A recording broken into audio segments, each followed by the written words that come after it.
That was terrible. That was crap. That was garbage. This place sucks. Overreaction Mondays. Monday. Christopher, you've got the floor, sir.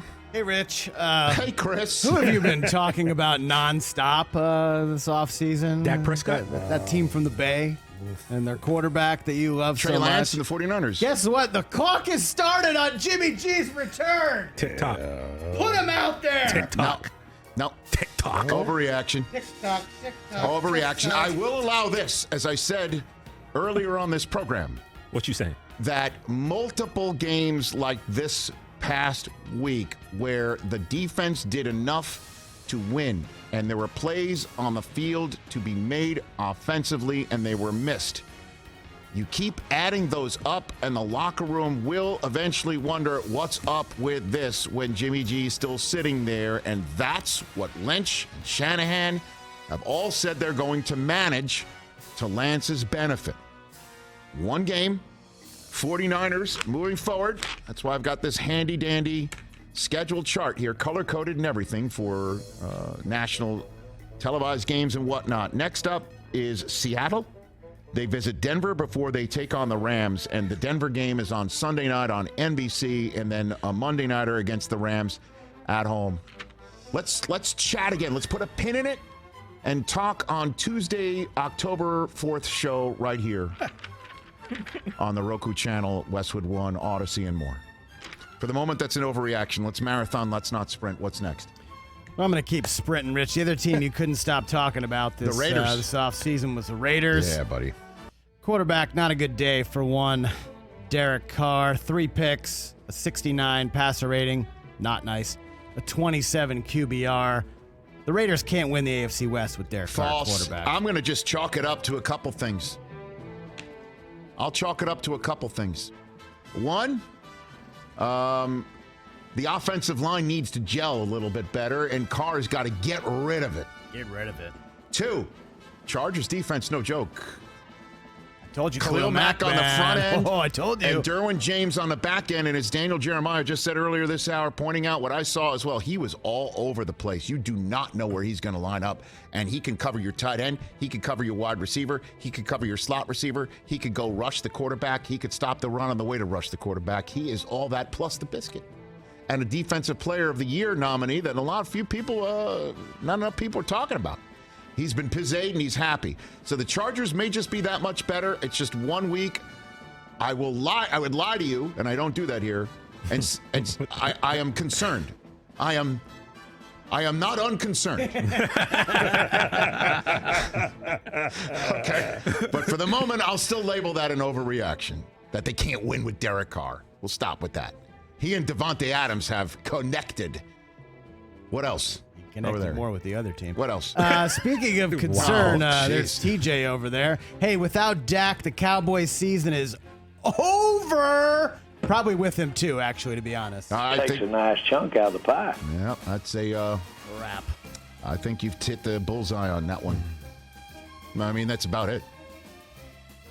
You know what you guys have as Cooper Rush gets out there?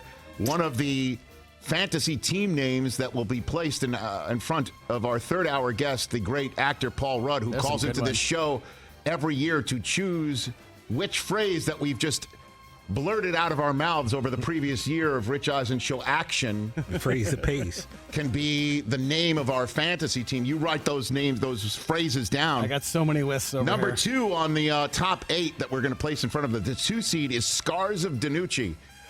Cowboys fans have scars of DiNucci when it comes to backup quarterbacks.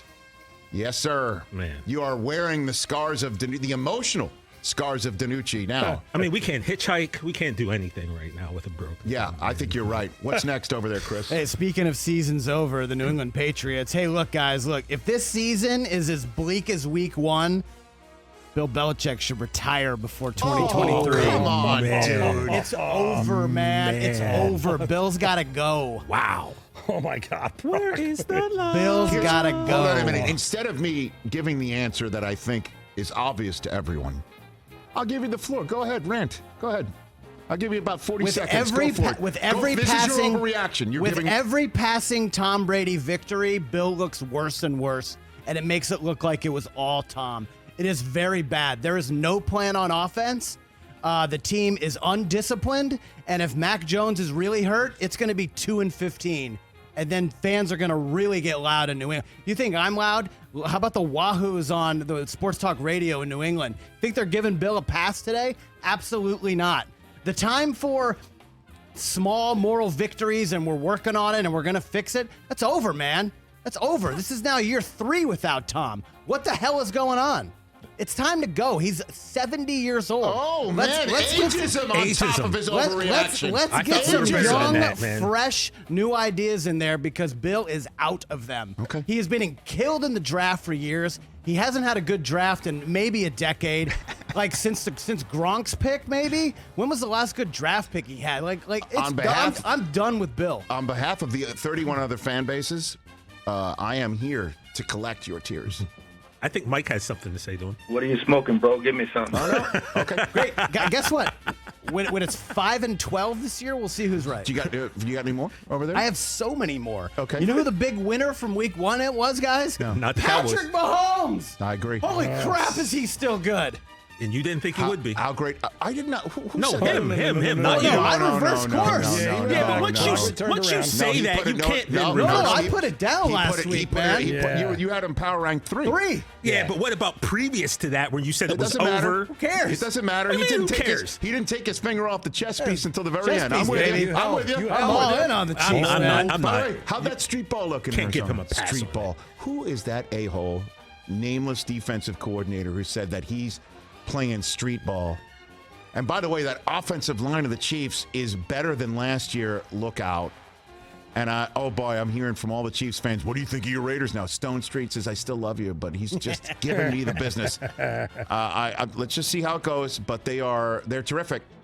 Bills They're Chiefs terrific. AFC Championship. If that Boom. happens again, That's happening. Let's break the television. happening. But I'm with you. All right, last one. Yes. They looked great yesterday. Jacoby Brissett, the run game. The Browns are going to be a playoff team when Deshaun Watson returns. They almost lost that one. If Katie York didn't boot one from the middle of the stadium through the uprights, it was Cleveland Browns stuff all over again. Chris Rose, who I watched the game with in the NFL Network, I heard Browns. he was in the screening room. Good thing there wasn't a live camera on him. And so I did choose the Browns to win it, and they look good until the very end. So I'll still pump the brakes on that. I say that's an overreaction, but that's one win for them without Watson. There's 10 more to go. And if they go 5-5 from here on out, 6-5 in that division, in that conference, every passing win for them gives them a better chance to make the playoffs. Huge. Without Watson. And next up for them, I think I'm correct. Oh, yeah, it's Joe Flacco and the Jets. 59 times he threw it yesterday. Can I overreact for one quick second? Sure. It's your show. Can we see Mike White, please? What? See what that looks like? Ooh, that almost got my head bit off last year, Chris, for suggesting. Enjoy Cooper Rush, pal. Oh, here you go. Here you go. You are throwing stones from that I'm not glass even house. throwing stones. I told you have a Super Bowl winning quarterback as your backup. You're in a favorable position. I got one more quick one, real quick. You know who the most complete team in the NFC is? The Eagles? Minnesota Vikings. Oh, yeah. Skull. Yeah, buddy. Yeah. Skull. No. The Eagles gave up 35 to the Lions in winning. And let me just go through this in my head. I don't know. The Bucks look pretty damn complete to me as well. They struggled in the red zone. The Vikings had a terrific They looked first week. awesome. Terrific. Yeah, awesome. And we'll talk about the Packers at the top of hour number 3. That's not an overreaction. I don't think that's an overreaction. Not to say that they will be throughout, but after week 1, the most complete team in week 1 looked like the Vikings in the NFC. I agree with you, sir. As if the Broncos win on Monday night, as we all expect, every team in the NFC West will be 0-1, which is not bad for the Rams and Niners. They're not out of it. Yeah. Then same thing with the Cardinals.